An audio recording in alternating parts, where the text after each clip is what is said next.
Crime Daily, currently covering the trial of Michelle Troconis for conspiracy to commit the murder of Jennifer Dulos. Now, Michelle Troconis was Fotis Dulos's girlfriend at the time that Jennifer Dulos disappeared. Jennifer and Fotis had recently been divorced and had a very acrimonious ongoing argument over custody of their 5 children. Now, she is presumed dead, and based on all of the evidence I talked about yesterday, everything was bloody. Everything was bloody. So she is presumed dead. This is not a Gone Girl thing. So day 9 of testimony. But first, I want to welcome you guys to the show. This is also available as a podcast on YouTube Music. If you're on the go and you want to listen while you're on the go, I have everything playlisted. Also, please subscribe, hit the notification bell. You want to hit all, and give me a thumbs up. There you go. All right, let's talk about day 9. Kind of boring. They started out with the crime scene investigator. He's also a detective, but he worked for the state police. He's retired now, but he worked for the state police. And we've seen him earlier in the case testifying about his gathering of blood evidence in the garage at the home where Jennifer Dulos and her 5 children lived. So he's back on the stand, and his job with the state police is he drives the crime scene van and he goes out and collects evidence.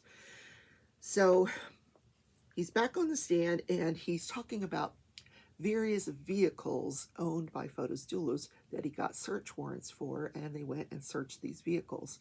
And what they did was they took possession of the vehicles, and they were in police garages, and they did similar things that they did to the trash. They laid out brown paper, labeled it with what vehicle they were searching, and then dumped the contents of everything they found in the vehicle onto this trash, this brown paper.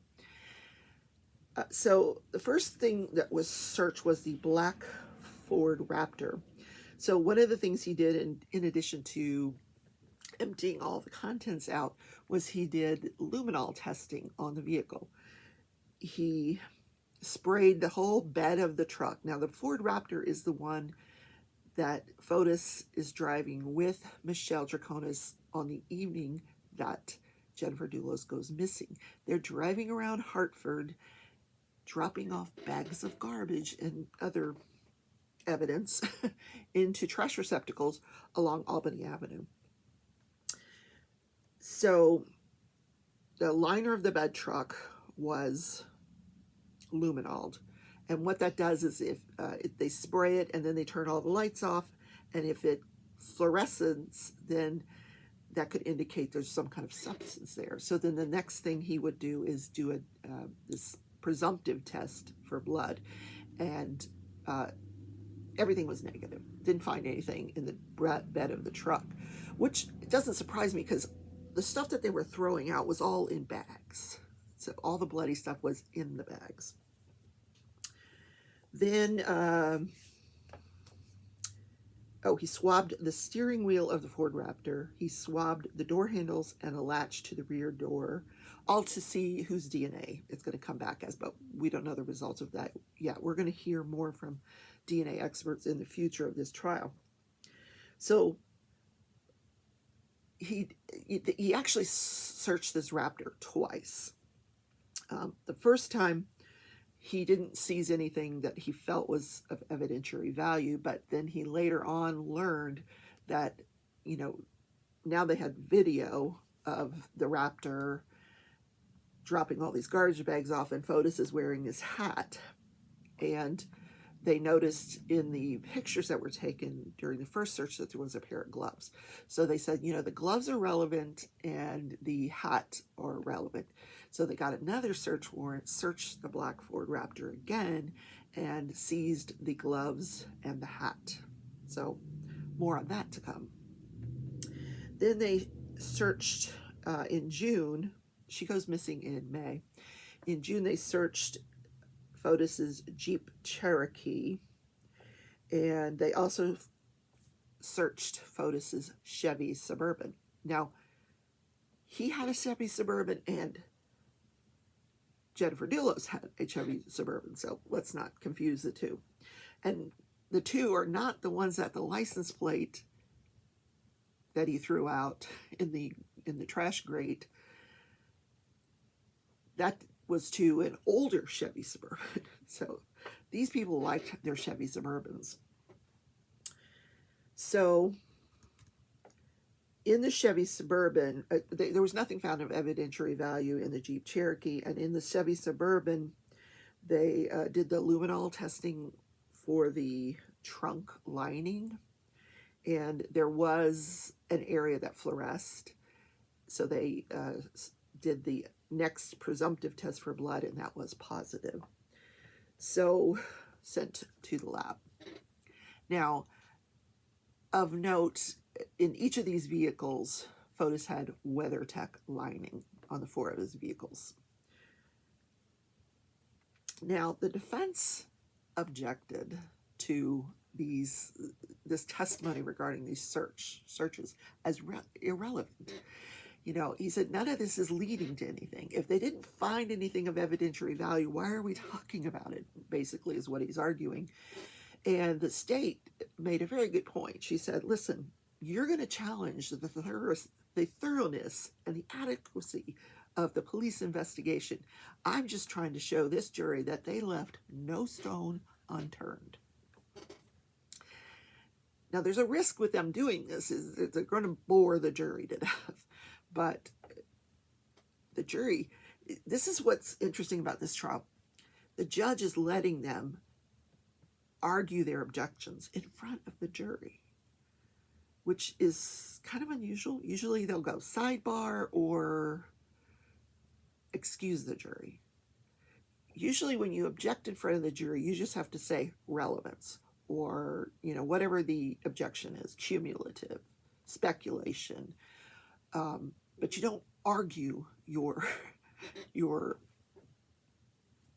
yeah, I don't get it. So the jury's hearing all this argument, and now they're thinking, okay, they left no stone unturned.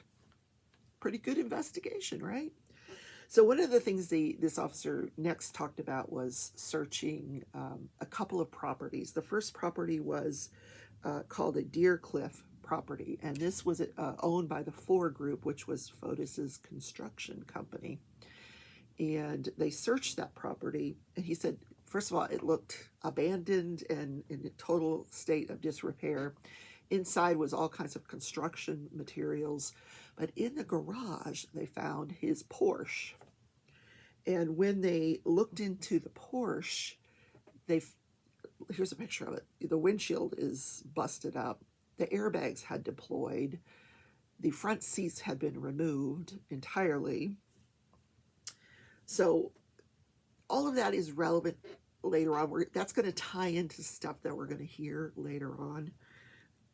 Yeah, so hope the jury's taking notes. Then they did this second property, which is called 10 Mountain Springs. This was one that was just in the latter stages of being built by the Ford Group, Fotis's construction company. And they didn't find anything there of evidentiary value. They also seized, where was this at? This was, they searched the Jefferson property where Fotis was now living at the time of Jennifer's disappearance with Michelle Draconis, his girlfriend. They were living in the Jefferson property. This is where he had his office. He had actually built this mansion for Jennifer and the kids and himself. So he was now living there with Michelle, so they got a search warrant for that property. And in this 15,000 square foot home, I'm sure there was no easy feat to search that property. In the mudroom, they found a laptop bag. They also found a box of trash bags, which they seized. But